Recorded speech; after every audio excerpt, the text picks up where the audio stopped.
આદિ મિત્રો, તે શરીરમાં કોઈ પણ સમસ્યા થાય તે લોકો સૌથી પહેલાં ધરેલું ઉપાય પર નિર્ભર રહે તે જો ઘરમાં ઉપલબ્ધ વસ્તુ પીડા દૂર થઈ જાય તો દવાની પપૈયા લેવાની જરૂર નહીં પડે.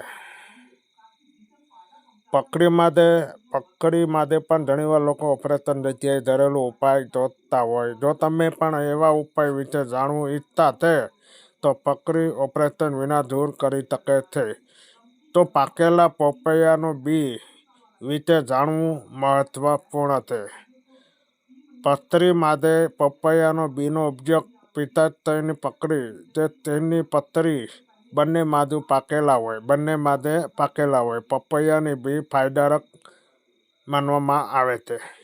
તેમાં રહેલા એન્ટીઓક્સિડન્ટ અને પ્રાકૃતિક એન્ઝાઇમ પકડી નરમ કરી અને પેશાબ દ્વારા બહાર કાઢવામાં મદદ કરે છે.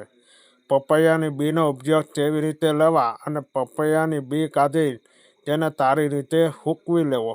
સુકાઈ જાય બીને પાવડર બનાવીને સ્ટોર કરી શકાય છે. પકડીની તકલીફમાં રોજ સવારે ખાલી પાવડર અને પાણીમાં સાથે લ્યો. જો પાવડર તૈયાર હોય તો દિવસે એક વખત ચમચી પપૈયાનો બીનો પાવડર ખાવો અને સતત 7 અને 10 દિવસ સુધી તેનો નિયમિત ઉપયોગ કરવાથી પથરીમાં સુધારો જોવા મળે છે.